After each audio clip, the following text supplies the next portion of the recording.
There is a secret the system never teaches you in any textbook. The hardest working people are not always the wealthiest. And the world you are living in right now did not take shape by accident. If you watch this video until the very end, you will understand why, and more importantly, you will know exactly where you stand on that chessboard. Imagine a vast public square, where stone statues of great figures once towered against the sky. Today, they are not being bombed or torn down. They are simply fading, in the cold indifference of a new era. Beneath those monuments, the crowd no longer looks up. They bow their heads, eyes fixed on glowing blue screens, where numbers dance and algorithms quietly reprogram the meaning of human existence. We are living in an age where truth has been dissected without mercy. The 20th century was an era of holy wars fought over belief. People were willing to die for a flag, for a page of text, for a slogan. Theories about the red wave spreading across continents and the domino effect kept the great powers sleepless for decades. The world was divided into two clear colors, with no gray in between. But the 21st century extinguished those fires with a far more brutal reality. People are no longer afraid of one ideology or another. What they fear most now is inefficiency. Not guns. Not manifestos. A bad balance sheet is enough to erase a nation from the global game entirely. Today, we will dissect the heart of the New World Order together. This is where ideology steps back to make way for ruthless pragmatism. Where nations no longer fight for ideals, but compete in a life or death tournament of governance capability. The losers are not shot. They are cut from the global supply chain, and disappear slowly, in silence. The 20th century did not end with a thunderclap. It ended with a sigh from monuments bleeding rust. We were taught that the world was a black and white chessboard, where capitalism and socialism were the only two gods permitted to reign. Yet both of those gods fell, each in their own way. Look back at the shattered remnants of the Berlin Wall in 1989, and the smoldering financial wreckage of 2008. These are not merely historical events to be recorded in textbooks. They are forensic evidence of the death of pure ideological illusions. When East and West Germans embraced each other on the rubble of the wall, they were not just demolishing a geographical boundary. They were admitting a fatal weakness at the core of the entire ideology. That no political slogan can fill the deep human longing for a life with dignity. When the stomach is empty, people do not need ideals. They need bread. That wall collapsed because the system operating inside it had suffered arterial hardening. A rigidly planned economy cut its own hamstrings by eliminating every individual incentive for creativity. When you try to turn every single person into an identical screw in a giant machine, that machine will sooner or later rust and stop forever. But do not celebrate too quickly for the winning side. 20 years later, in 2008, the remaining god of capitalism collapsed inside its own cathedral. The fall of Lehman Brothers was a violent heart attack, exposing a cold and lethal flaw. That unlimited greed left unchecked will generate debt bombs and illusory bubbles waiting to burst. Economists who once confidently declared that human beings were perfectly rational actors fell silent, as herd psychology swept away trillions of dollars in just a matter of weeks. Not war, not natural disaster, just blind greed, packaged inside complex financial instruments that even their creators did not fully understand. When the bubble burst, It did not merely wipe out wealth.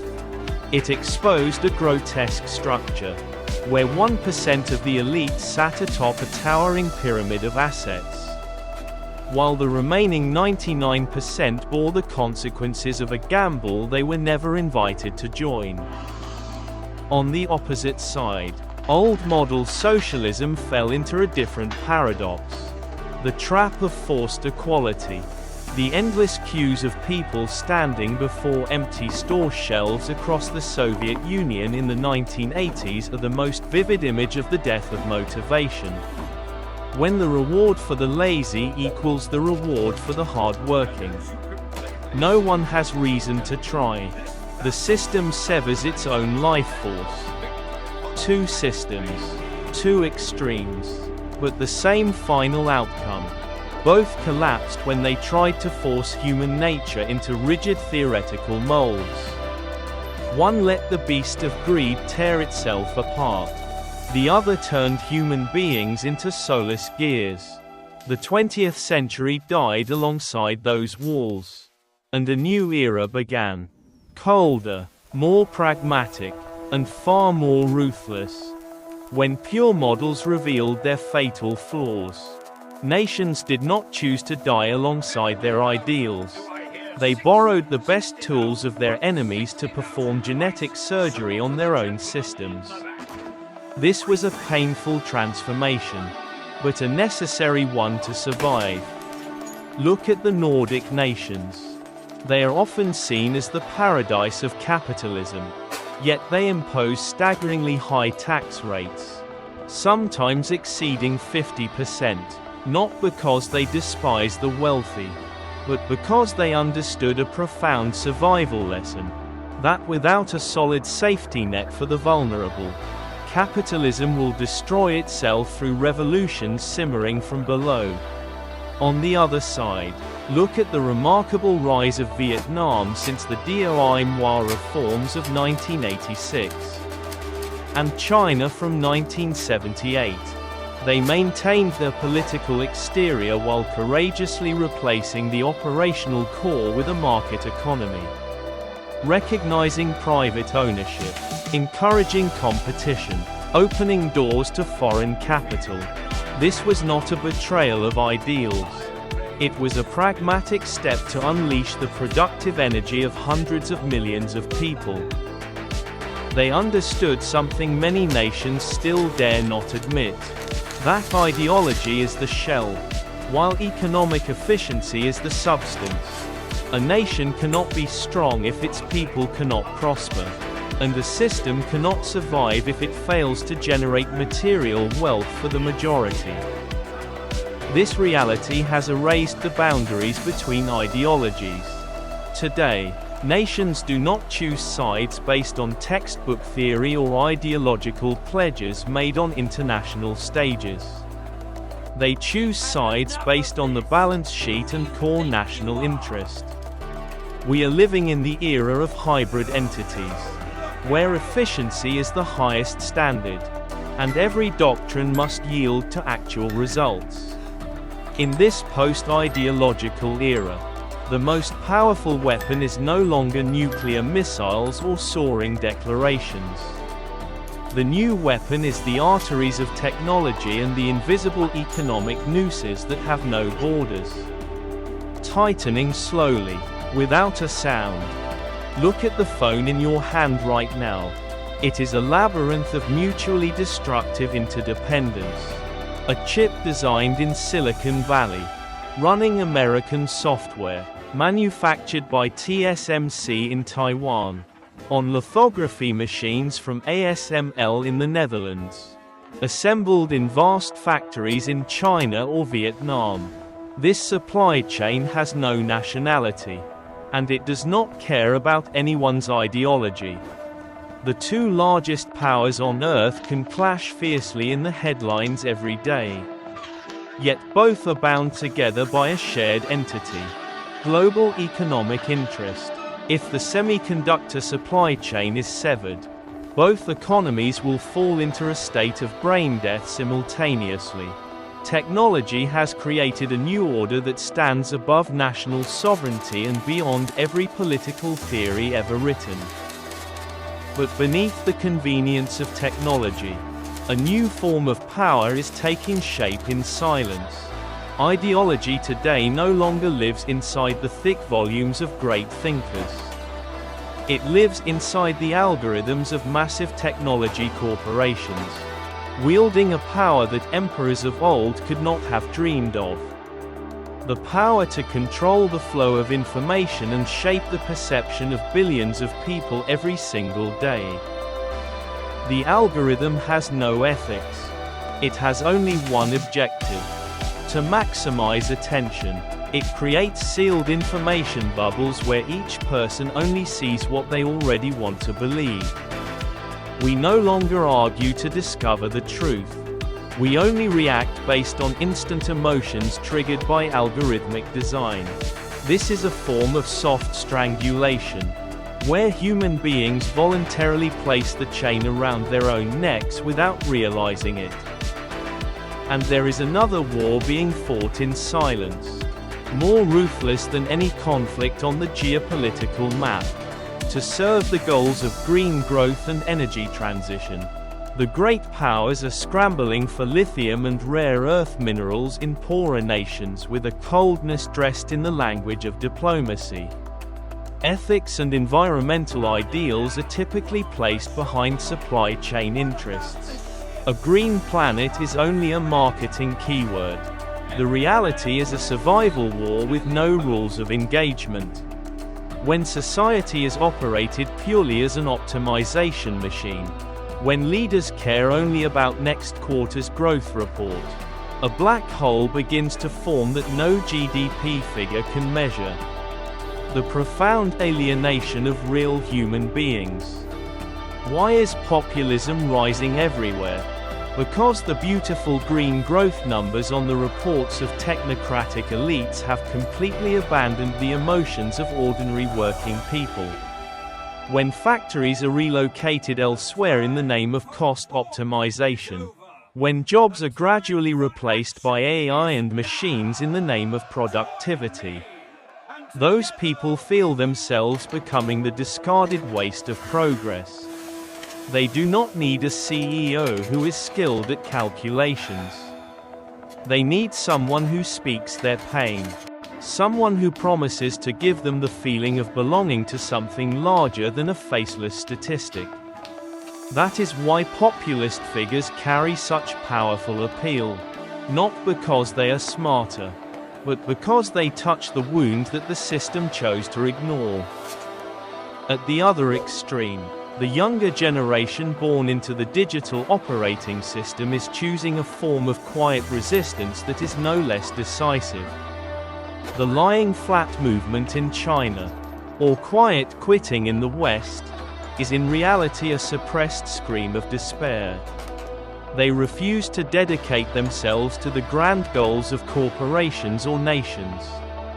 Because they have already realized they are replaceable gears that can be swapped out at any moment in a machine with no soul. In Vietnam, according to data from the end of 2025, approximately 1,400,000 young people had fallen into a state of being neither employed, nor in education, nor in training. That number does not speak of laziness. It speaks of a system that has not created enough meaning to make young people want to participate. A system that only asks what can you do for us, without ever asking what do you need, will steadily lose its most energetic generation. When collective faith collapses, every individual retreats into their own small private belief. Politics becomes personalized and emotionalized. People no longer debate long-term policy. They react to clipped content on social media feeds. Each person holding their own version of the truth, and no one willing to truly listen to anyone else. This is the fatal wound of modern society. When there is no longer a shared foundation of truth. When collective trust erodes day by day. society becomes a collection of conflicting fragments. Pragmatism has brought prosperity, but it has also taken away the adhesive that holds human beings together. Ideals and values that cannot be measured in money. Inside that chaos, laboratories for a new governance order are quietly taking shape. Singapore is often cited as the most ideal model. Lee Kuan Yew built a nation on absolute pragmatism combined with uncompromising meritocracy. There, no one wastes time arguing about ideals of freedom versus collective duty. The only measure is whether the system runs efficiently, whether corruption is low, and whether people's incomes are rising. Cities like Shenzhen and new economic zones operate on the same philosophy. They are the CEOs of nations, where power is secured through the ability to execute, not through the ability to chant slogans. When results are the final answer, ideological battles naturally become irrelevant. Yet this game also carries hidden moves full of risk. Nations are trying to escape dependency by building shadow alliances and parallel supply chains. The race to secure technological and energy sovereignty is fundamentally an effort not to have one's arteries cut in a world where anyone can weaponize economic dependence at any moment. The nations that win this game will not be those with the most correct ideology. They will be the nations with the strongest logistical capacity. The education systems that produce people who adapt fastest to AI. And the governance apparatus that knows how to balance ruthless pragmatism with durable social stability. This is no longer a race of will. It is a race of capability. But what is the price of total optimization? Are we voluntarily turning our nations into giant boards of directors, where values like philosophy, art, and the right to make mistakes are treated as redundant costs to be eliminated? This is a question no spreadsheet can ever answer. Ideology does not disappear entirely. It simply retreats backstage to become a brand. The way you choose to wear Nike or Adidas. When a nation declares which path it follows, it is sometimes only a way of positioning its image internationally, to attract investment or pacify a crowd that needs something to believe in. The raw truth is this: ideology is the skeleton, and pragmatism is the muscle. A body without a skeleton collapses into a shapeless mass of greed. But a body with only a skeleton and no muscle is a dry, immobile frame that gets nowhere. The world today is exhausted by the dry skeletons of the past. It is rushing headlong into the swelling muscle of economic growth. But we have forgotten that both skeleton and muscle require a brain and a heart to give them direction. The post-ideological era is posing a survival question that cannot be avoided. When efficiency becomes the new religion. When the question "what can you do" replaces entirely the question "what do you believe in?"